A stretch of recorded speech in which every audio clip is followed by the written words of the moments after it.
For a while I had an idea for a Battle Royale style map in CS2, where the shrinking of the playable area is done by parts of it slowly sinking underwater, which definitely sounds more fun to me than generic damage rings or zones that we're used to. And seeing as recently Valve pretty much confirmed that Danger Zone, the Battle Royale game mode we had in CSGO, is never coming back, I think this is the perfect time to make this idea into reality. This is the story of my new custom CS2 game mode map thing. Let's begin. First of all, I started with a small prototype of the sinking platforms to see if they will even work at all. And thankfully they did. I made it so a platform initially sinks quite slowly to signal to the players on it that it's time to get a move on, and after a certain point starts going down much faster and disappears under the damaging water. Using parkour skills to escape from a sinking tile last second, avoiding certain death, feels very dynamic and just by itself was already quite fun and unique, which was a good sign for me to continue work. Now, one thing you probably noticed is that the map looks kinda flat. That's because CS2 uses mostly pre-calculated lighting, and since everything on this map eventually moves, it's all dynamic and can't be pre-calculated, instead using much simpler, basically full bright colors. There are certain ways to get dynamic lighting to work, but none of them really fit what I'm doing here, so I just decided to do the best I can with this flat look, making tiles for it be mostly populated by crates and containers, because they're the easiest to work with and they still look pretty decent, if perhaps a bit boring. Though I actually got outside help creating a few of the tiles from other mappers, so special thanks to Lukivald for making this communications tower, Razzle Dazzle for making this chapel type thing, Dragooni for the castle ruins, and sellyourskins.com for sponsoring this video. They are friends of the channel that just in a few clicks allow you to cash out your CS2 skins in any currency you can imagine, basically instantly. They offer good prices as well as permanent bonuses for continuous usage, and even gave me a code to share for a 5% bonus. So make sure to check them out, it will directly support my channel, link in the description. Anyway, with all of the tiles ready, next up I created a small system to sync them in a random order. I played around with the timings, making tiles fall quite fast in the beginning and slow down towards the end of the round.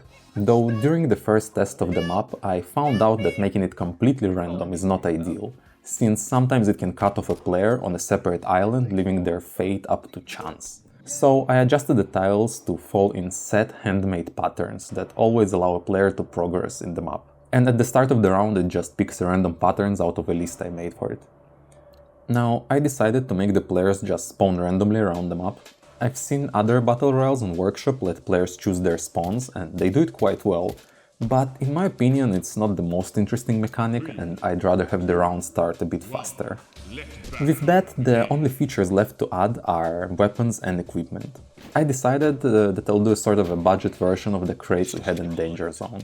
One with health and grenades, one with all kinds of pistols, one with bad guns like Sowwys or Bisons, and one with better weapons like FAMAS, Scout, Galil. I've intentionally put the better tier 2 weapon crates in more exposed or harder to reach places, since I don't want the players to get all of the good loot right away. There needs to be some risk to it. For this reason as well, I don't have any AKs, M4s or OPs anywhere on the map, since they are very strong and just finding them on the ground would be too easy. I remember that Danger Zone had them only be found in airdrops, so maybe that's something I'll look into in a future update, but for now I left them out entirely. And I think that's about it. I did some final touches, like adding ladders to the edges of many of the tiles and reducing the damage water does to the players a bit, so falling off a tile is still punishing, but not a death sentence. And of course I also faced a lot of bugs, like for example how grenades and medishots actually cannot be picked up from dynamic moving surfaces, like at all.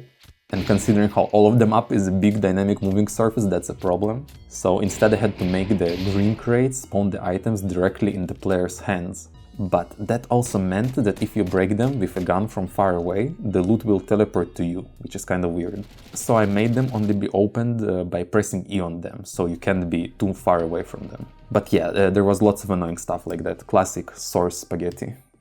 Anyway, the map is officially done, and I gotta say, it's quite fun, at least in the opinion of people from my Discord server who tried it. And while I'm showing you these high-quality gameplay clips, I invite you to try them up yourself as well. It's on the workshop, so you can play it with up to 14 of your friends. But also from the point this video comes out, for about, I don't know, maybe 2 hours, maybe a bit more, I'll be hosting it on my server, so come say hi and try them up with me. Everyone is welcome. And yeah, this was quite a different type of video in comparison to my usual stuff. Kind of a single episode devlog. I used to do them in the past.